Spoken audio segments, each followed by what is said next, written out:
स्वागत है आपका सिलेक्शन ड्रीम के यूट्यूब चैनल पर। हम आपके लिए लेकर आए हैं एमपी पुलिस कांस्टेबल एग्जाम 2025 की तैयारी के लिए पीवाईक्यू की सीरीज, जिसमें हम आपको करवाएंगे 2016 से लेकर 2023 तक जितने भी एमपी पुलिस कांस्टेबल की एग्जाम हुई है उन सभी के पीवाईक्यू। इसीलिए चैनल को सब्सक्राइब करें और ज़्यादा से ज़्यादा शेयर करें। जिसने पिछली वीडियो नहीं देखी वो पिछली वीडियो प्लेलिस्ट में जाकर देख ले। इस वीडियो में हम आपको करवाएंगे जीके और जनरल साइंस से संबंधित महत्वपूर्ण प्रश्न जो कि परीक्षा में पूछे गए थे। तो आइए देखते हैं। हम पहला प्रश्न देखते हैं, निम्नलिखित में से कौन सा गलत कथन है। तो गलत कथन क्या है? शास्त्रीय संगीत के वाद्य यंत्र विशेष कारीगरों द्वारा तैयार किए जाते हैं, ये सत्य है।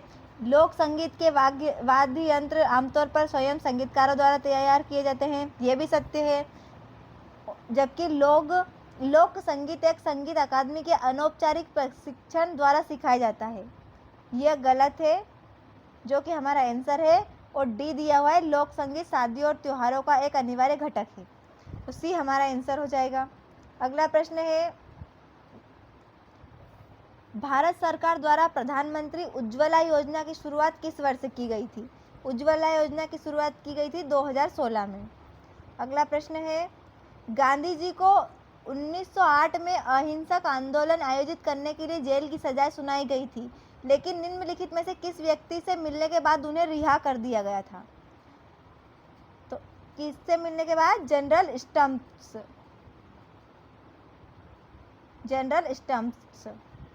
अगला प्रश्न है, एसबीआई की स्थापना निम्नलिखित में से किस वर्ष में हुई थी? एसबीआई की स्थापना हुई थी 1 जुलाई 1955 में। अगला प्रश्न है, निम्नलिखित में से कौन सी नदी भ्रंश घाटी से होकर प्रवाहित होती है? भ्रंश घाटी से होकर प्रवाहित होने वाली नदी है ताप्ती नदी। अगला प्रश्न है, निम्नलिखित में से किस काल को भारतीय संगीत का स्वर्ण युग कहा जाता है? भारतीय संगीत का स्वर्ण युग कहा जाता है गुप्त युग को। अगला प्रश्न है, शिकारा उत्सव किस क्षेत्र में मनाया जाता है? शिकारा उत्सव जो है डल झील के क्षेत्र में मनाया जाता है। अगला प्रश्न देखते हैं, हाल ही में मध्य प्रदेश के मुख्यमंत्री ने वीरता के क्षेत्र में किस शौर्य पुरस्कार की घोषणा की? तो ये उस टाइम के करंट अफेयर का क्वेश्चन है और इसका आंसर होगा महाराणा प्रताप। अगला प्रश्न देखेंगे, अंग्रेजी गीत वी शैल ओवरकम का हिंदी अनुवाद करने के लिए किसे जाना जाता है? वी शैल ओवरकम का हिंदी अनुवाद करने के लिए जाना जाता है गिरिजा कुमार माथुर को। अगला प्रश्न है, गहिरा किसके लिए प्रसिद्ध है? गहिरा प्रसिद्ध है फ्रेस्को पेंटिंग के लिए। अगला प्रश्न देखेंगे, टीला स्मारक के नाम से विख्यात विष्णु मंदिर का भग्नावशेष देश में अवस्थित है? तो इसका आंसर होगा पवाया। अगला प्रश्न देखते हैं, देश राष्ट्रीय उद्यान की पश्चिमी सीमा तवा बांध और जलाशय द्वारा बनाई गई है? तो ये बनाई गई है सतपुड़ा की। अगला प्रश्न है, धूपगढ़ चोटी की ऊंचाई कितनी है? धूपगढ़ चोटी की ऊंचाई है 1360 मीटर।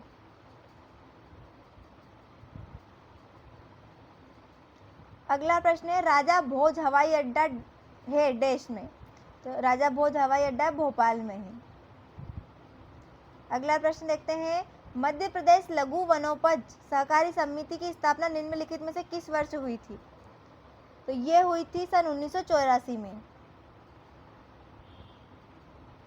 अगला प्रश्न देखेंगे, निम्नलिखित में से किस वर्ष न्यायिक अधिकारी प्रशिक्षण संस्थान का नाम बदलकर न्यायिक अधिकारी प्रशिक्षण एवं अनुसंधान संस्थान कर दिया गया था? तो इसका आंसर होगा सन 2002। अगला प्रश्न देखेंगे, निम्नलिखित में से कौन मध्य प्रदेश उच्च न्यायालय के वर्तमान मुख्य न्यायाधीश है? यह उस टाइम के करंट अफेयर का क्वेश्चन है। दक्षिण पूर्व एशियाई राष्ट्र संघ की स्थापना किस वर्ष हुई थी? तो ये हुई थी 1967 में, 67 में। अगला प्रश्न देखेंगे, बोल्ड मिशन की शुरुआत किस राज्य से की गई थी? बोल्ड मिशन की शुरुआत की गई थी राजस्थान से। अगला प्रश्न है हमारा, शेख जायद बुकर पुरस्कार जीतने वाली पहली भारतीय महिला कौन बनी? तो वो थी ताहिरा कुतुबुद्दीन। अगला प्रश्न है, संघनन एक प्रक्रिया है जब पानी बारिश की बूंदों के रूप में पानी बनाने के लिए ठंडा हो जाता है, इसे संघनन कहते हैं। अगला प्रश्न है, स्वच्छता भी देश के विकास में एक अच्छी भूमिका निभाती है। स्वच्छता जो है स्वास्थ्य के विकास में अच्छी भूमिका निभाती है। अगला प्रश्न देखेंगे, 20,000 हर्ट्ज से अधिक आवृत्ति की ध्वनि कहलाती है, तो उसे कहते हैं अल्ट्रासोनिक ध्वनि।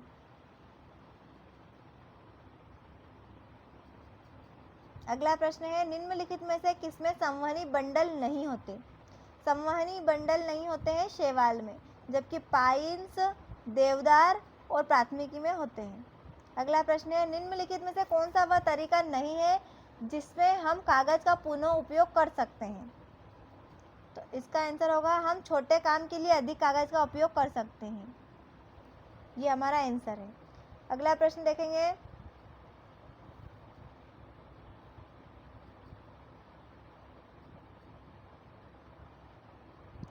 मैच करना है हमें, तो पालिप का होगा द्विगुणित छाता जैसा और यौन चरण, ये पहले का होगा। इसके बाद में मेडुसा, तो इसका हो जाएगा द्विगुणित बेलनाकार और अलैंगिक रूप से प्रजनन करना, ये सेकेंड वाला हो जाएगा। और थर्ड वाला होगा श्लेष्म कोरक का हो जाएगा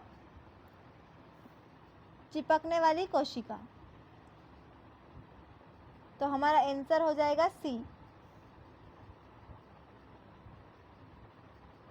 अगला प्रश्न देखते हैं, नेफ्थलीन बॉल्स भी डैश से बनते हैं, तो वो नेफ्थलीन बॉल्स बनते हैं कोल तार से। अगला प्रश्न है, डैश कपास बनाने वाले पॉलीमर का रासायनिक नाम है। कपास बनाने वाले पॉलीमर का नाम है कोशिकारस।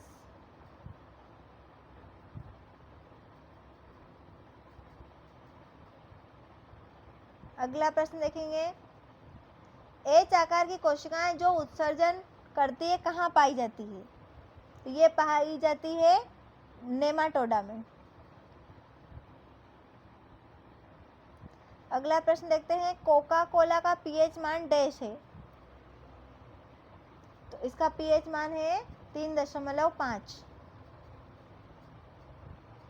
अगला प्रश्न देखते हैं, राष्ट्रीय ध्रुवीय और महासागर अनुसंधान केंद्र की स्थापना किस वर्ष हुई? तो इसकी स्थापना हुई थी सन 1998 में। अगला प्रश्न है, सन 1967 में मापतोल पर आयोजित 13वीं सामान्य कॉन्फ्रेंस में एक सेकेंड को डैश के परमाणु के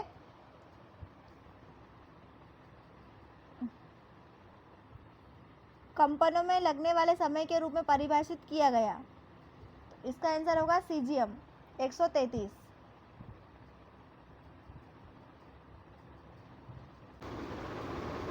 अगला प्रश्न देखेंगे, निम्नलिखित में से कौन सा तत्व इसके प्रतीक के साथ गलत सुमेलित है? तो इसका आंसर होगा लोहा, आयरन। अगला प्रश्न है, निम्नलिखित में से कौन लोहे के क्षरण और जंग को कम करने की एक विधि नहीं है? तो इसका आंसर होगा लोहे की वस्तु को पानी में डुबाना।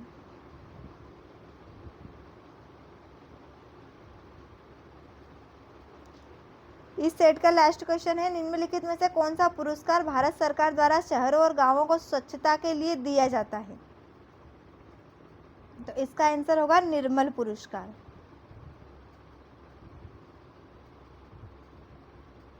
अभी हमने जीके और जनरल साइंस से संबंधित महत्वपूर्ण प्रश्नों को देखा है।